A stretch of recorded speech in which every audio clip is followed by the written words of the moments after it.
what do you suggest families can do in that case where they now have a 16, 18-month-old, 2-year-old who they reject food, they just get it from the table, they leave, they just keep closing their mouth, they always need the screens.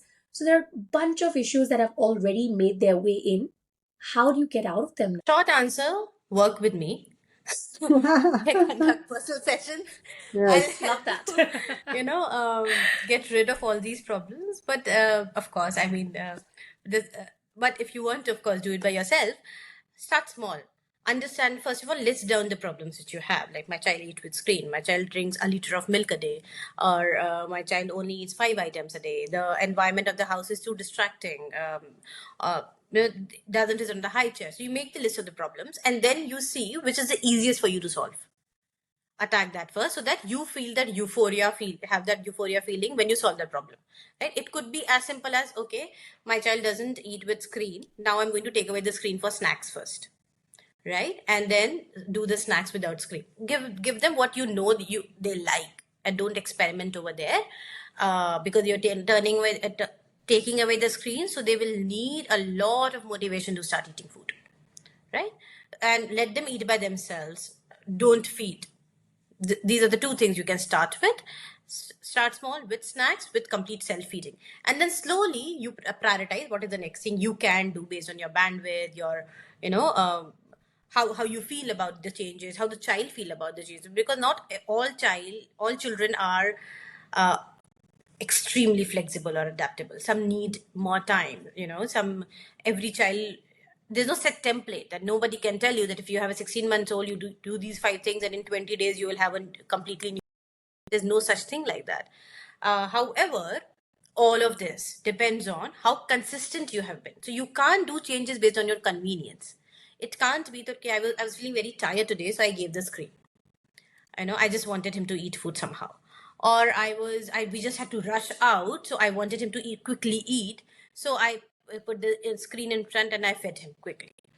So these are one-off things. Absolutely okay, once in a while if they happen, no problem. But if you see yourself doing this often, then, take a step back. Again, self-introspect. What are you doing in all of this? But you do need a support system here as well. You need a cheerleader in all of this. You cannot. There will come days where the child is not eating a single bite for a meal, and this is the job of the cheerleader, will to just push you that it's absolutely fine, no problem. So you do need a shoulder, someone to talk to, someone who understands that it is, skipping a meal is not a big deal, right? And is your support system. Reversing picky eating is a very long journey. It is not a sprint, it's like a marathon. You have to keep doing it again and again every day with the same amount of zeal and energy, which humanly not possible for all of us, which is why you need a support system in place. And if you say it's a marathon, how long do you think typically it would take for a child to get over these standard issues, which is the screen and the picky eating and running away? How long have you seen that in your experience that it takes to fix Normally, these when I problems? work with parents, first 2 to 3 days are very hard. The child will cry and do everything in their power. Day one, it's just a mayhem in the house, and it is very expected. From day four, normally you start seeing the breakthrough. The child is still pushing back, but not with the same intensity as it was on day one. And then it slowly starts. So when the screen is taken away, you will see that a lot of things start to fall in place by itself. However, you will also see changes like the food which the child was eating with the screen, now they're not eating them. Because,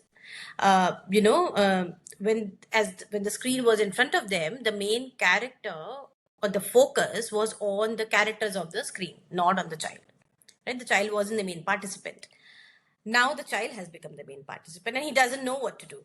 The brain is missing the stimulation. He gets bored between bites. All of this will start to happen. So it gets better with a lot of consistency. However, you will start to see great changes in a month's time if you are consistent with it. You cannot, as I said, do convenience-based changes, especially when you are doing it for, you're starting it. It's just starting out. Because I've seen a lot of kids doing this, that they will do everything very well for first 4 or 5 days, and then the work comes in, or the parent has to travel somewhere, and then they are back to what they were doing. So for those children who have been on and off the screen weaning, for them it is harder because they haven't been, they haven't seen consistency with them. For them it's like, okay, this will happen for 2 days, third day it will be anyways back to what it was. So your consistency matters the most in all of this.